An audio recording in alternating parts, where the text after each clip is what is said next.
கிறிஸ்துவுக்குள் அருமையான சகோதர சகோதரிகளே, உங்கள் அனைவரையும் நம்முடைய ஆண்டவரும் மீட்பருமாகிய இயேசு கிறிஸ்துவினுடைய பரிசுத்த நாமத்தினாலே நான் வாழ்த்தி வரவேற்கிறேன்.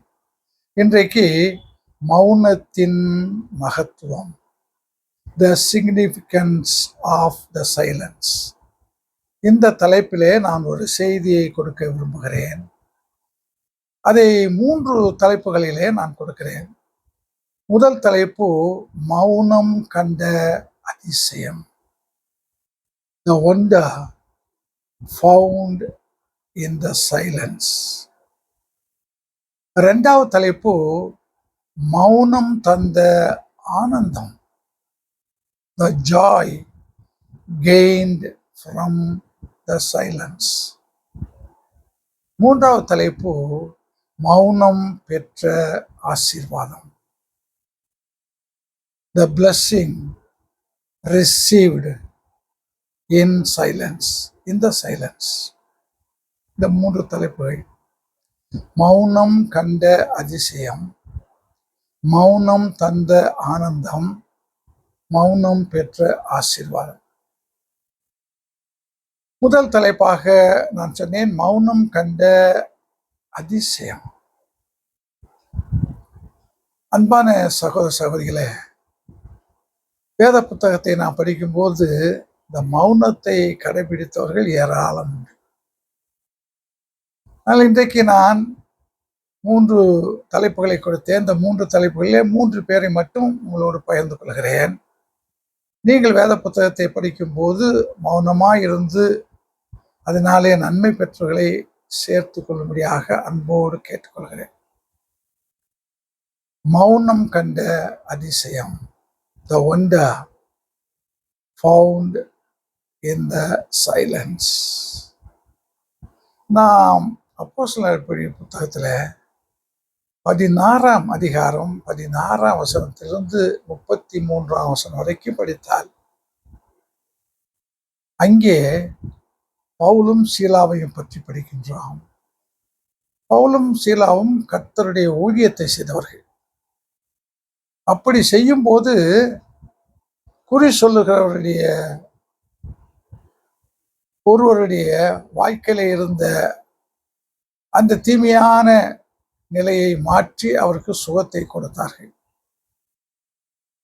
இது குறி சொல்லுகிறவனுடைய வருமானத்தை பாதித்தது. எனவே அவன் என்ன செய்தான், பவுலும் சீலாவும் தங்களுடைய மதத்திற்கு எதிராக பிரச்சாரம் செய்கிறார்கள், தங்களுடைய கொள்கைக்கு மாறாக பேசுகிறார்கள், நாம் கடைபிடித்து வருகிற காரியங்களுக்கு எதிராக புதிதாக எதையெல்லாம் குழப்புகிறார்கள் என்று சொல்லி அந்த ஊர் தலைவன் இடத்துல கம்ப்ளைண்ட் செய்து அந்த ஊர் தலைவன் பவுலையும் சீலாவையும் அழைத்து வர சொல்லி அவளை அடித்து ஆடையை கிழித்து சிறையிலே போட்டார்கள். சிறையிலே போட்டார்கள் என்று சொல்ல போது சாதாரணமாக போடவில்லை, உட்சிறையிலே, அதாவது மிக கொடிய தவறு செய்கிறவர்களை தப்பிக்க விடக்கூடாதுன்னு சொல்லி அந்த இன்னர் செல், உட்சிறை என்று சொல்லி அதிலே போடுவார்கள். அங்கேதான் இந்த பவுலையும் சீலாவையும் போட்டார்கள். அப்படி சிறையிலே போடும்போது அந்த பகுதியை நான் படித்தா இவருடைய கால்களை தொங்க விட்டிருந்தார்கள். அப்படி என்றால் கால்களை மேலே வைத்து தலை கீழே இருக்கும்படியாக தொங்க விட்டிருக்கிறார்கள் சிறையிலே. அருமையான சகோதரி சகோதரியே, நான் சொன்ன இந்த பகுதியை நீங்கள் வாசித்து பாருங்கள். அப்போஸ்தலர் நடபடிகள் புத்தகம் 16ஆம் அதிகாரம் 16ஆம் வசனத்திலிருந்து பாருங்கள். ஊழிய செய்த பவுலையும் சீலாவையும் அந்த ஊர் தலைவனுடைய பேச்சை கேட்டு ஊர் மக்கள் எல்லாம் அடிக்கிறார்கள். அப்போது பவுலோ அல்லது சீலாவோ தன்னுடைய வாயை திறந்து, நாங்கள் நியாயமானதை தானே செய்தோம், ஒரு பெண்ணுக்கு நாங்கள் சுகத்தை தானே கொடுத்தோம், ஏன் எங்களை அடிக்கிறீர்கள் என்று கேட்கவில்லை. ஆடையை கிழித்தார்கள்.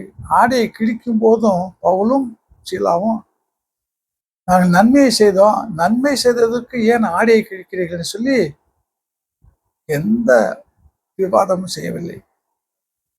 அதே போன்று சிறையிலே அடைக்கிறார்கள். நான் சொன்னவனமாக கால் மேலையும் தலை கீழாகும் கொடுமையான நிலை, உட்சடை, இன்னர் செல். அப்படி என்றால் பெரிய தவறு செய்த மனிதருக்கு சமமாக அவர்கள் நினைத்து அங்கே போடுகிறார்கள்.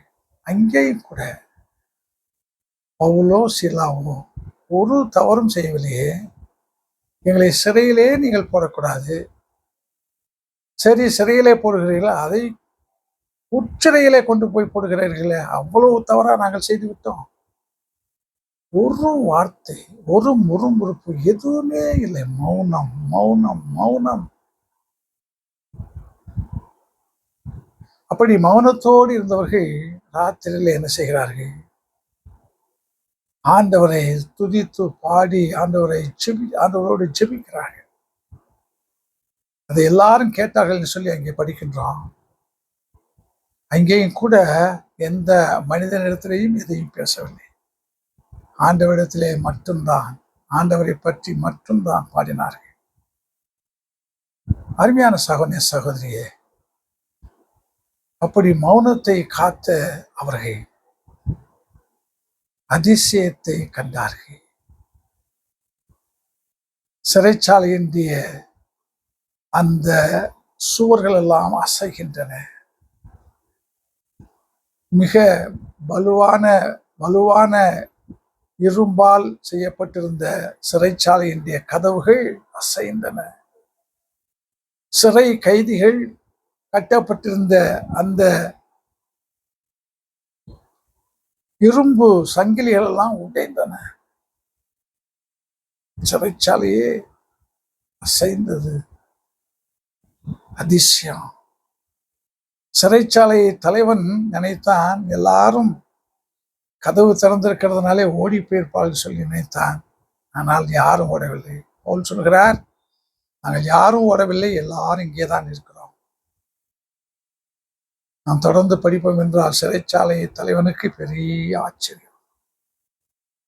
சிறைச்சாலையினுடைய கதவு திறந்திருந்தும் சிறை கைதிகளுடைய சங்கிலி, இரும்பு சங்கிலி உடைந்திருந்தும் ஒருவரும் போகாமல் இருக்கிறார்களே, அவனுக்குள்ளாக பெரிய ஆச்சரியம். நிச்சயமாக இவர்கள் சாதாரணமானவர்கள் அல்ல என்று சொல்லி நினைத்து பவுலை பார்த்து அந்த சிறைச்சாலை தலைவன், ஆண்டவரே, நான் ரட்சிக்கப்படுவதற்கு என்ன செய்ய வேண்டும்?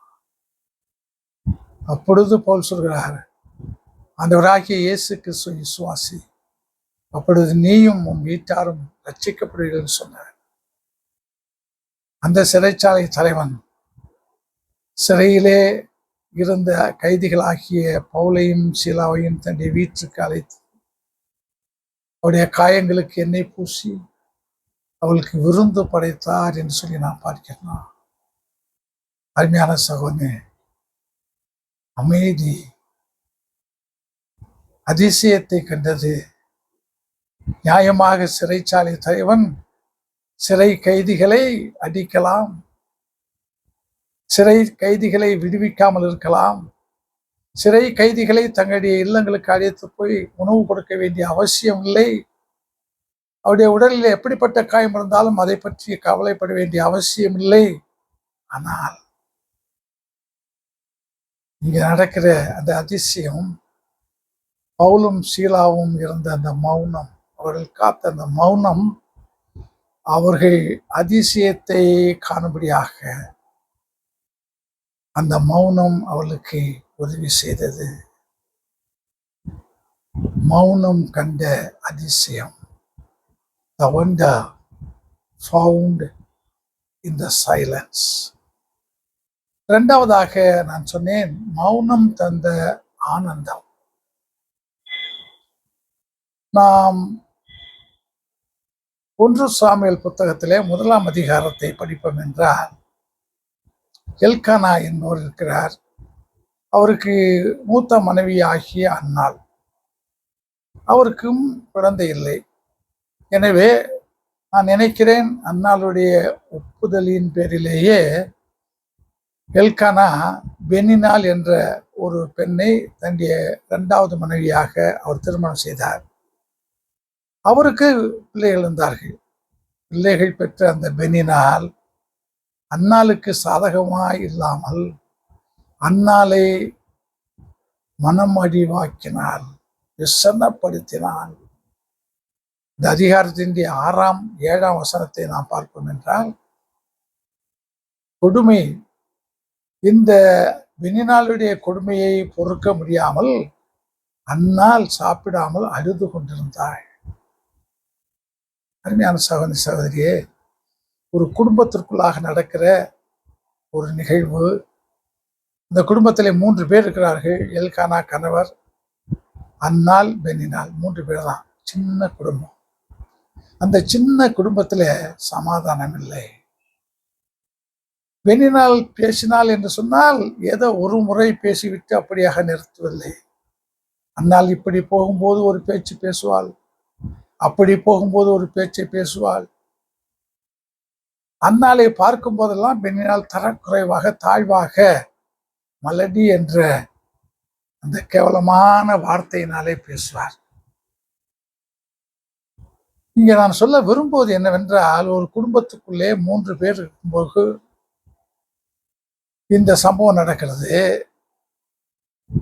இந்த சம்பவம் நடக்கும்போது அந்த அன்னாள் என்ன செய்திருக்கலாம்?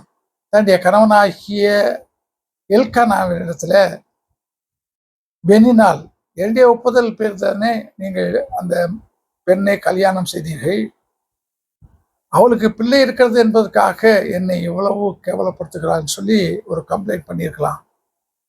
நீங்கள் அந்த 1ஆம் அதிகாரத்தை வாசித்து பாருங்கள். இதெல்லாம் ஒன்றும் நடக்கவில்லை.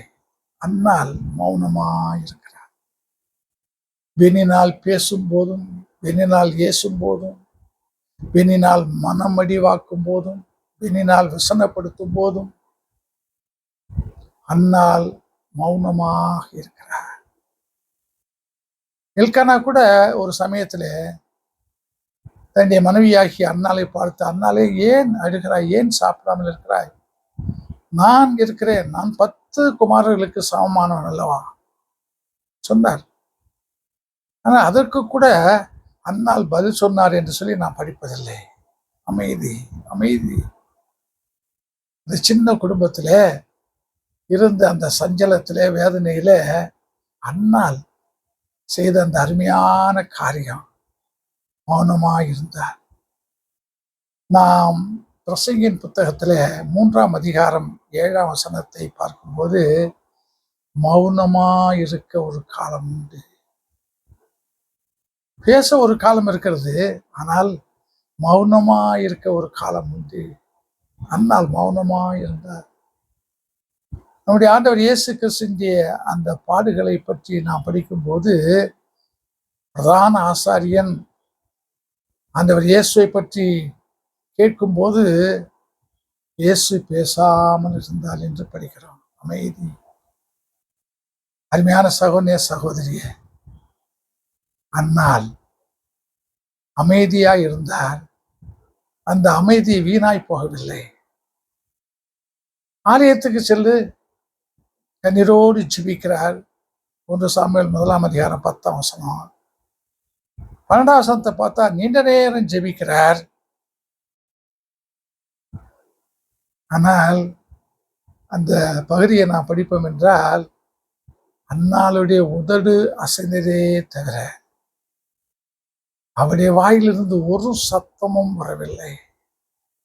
அதை பார்த்த அந்த ஆலயத்தின் ஆசாரியராக இருந்த ஏலி, இவர் குடித்து விட்டு, மது அருந்து விட்டு ஏதோ புலம்பிக் கொண்டிருக்கிறார் சொல்லி நினைக்கக்கூடிய அளவிற்கு சத்தமே இல்லாமல் அமைதி, அமைதி, அமைதி. குடும்பத்திலேயும் அமைதி, வீட்டிலேயும் அமைதி, கொடுமையான நேரத்திலேயும் அமைதி, ஆண்டவருடைய ஆலயத்திலேயும் அமைதி, அமைதி.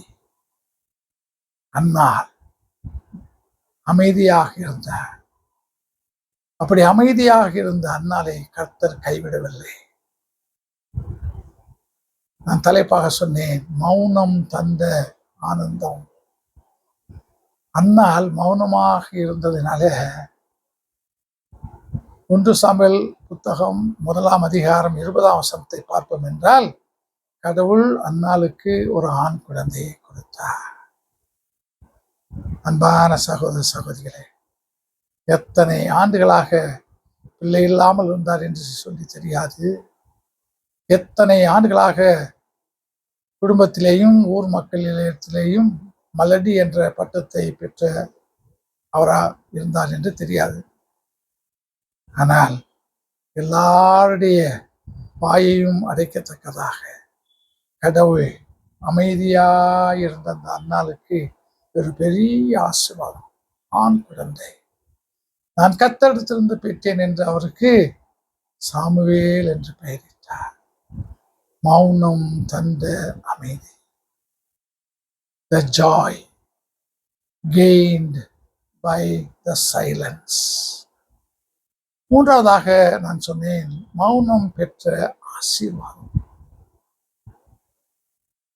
நாம் லூக்கா 10ஆம் அதிகாரம் 38ஆம் வசனத்திலிருந்து அந்த கடைசி வசனம் வரைக்கும் 42ஆம் வசனம் வரைக்கும் படிப்போம் என்றால், ஒரு குடும்பம், அந்த குடும்பத்திலே மார்த்தாள் என்ற ஒருவர், மரியாள் என்ற அவருடைய சகோதரி. பெத்தானியாவிலே அந்த குடும்பம் இருக்கிறது. ஆண்டவர் இயேசு பெத்தானியாவுக்கு போகும்போது அந்த குடும்பத்துக்கு சென்று அங்கே அவளை பார்ப்பார். இந்த பகுதியை நான் பார்க்கும்போது ஆண்டவர் பெத்தானியாவுக்கு வந்திருக்காருன்னு சொல்லி மார்த்தாள் அறிந்து ஆண்டவரை தன்னுடைய வீட்டுக்கு அழைத்தார். ஆண்டவர் இயேசு வருகிறார். வந்த உடனே நடக்கிற காரியத்தை பாருங்க. 2 பேர் இருக்கிறார்கள், 2 பேரும் சொந்த சகோதரிகள். இயேசு வந்த உடனே மார்த்தாள் கிச்சனுக்கு போயிட்டாங்க. மரியாள் ஆண்டவருடைய பாதத்திலே அமர்ந்து மிகுந்த பொறுமையோடும் மௌனத்தோடும் ஆண்டவர் சொல்வதை கேட்டுக்கொண்டே இருக்கிறார். நாம் யோவான் 4ஆம் அதிகாரத்தை படிக்கும்போது அந்த சமாரிய பெண் ஆண்டவர் இயேசுவை சந்தித்ததை பற்றி அங்கே படிக்கிறோம். அந்த சமாரிய பெண் ஆண்டவரிடத்துல நிறைய கேள்வி கேட்டார்.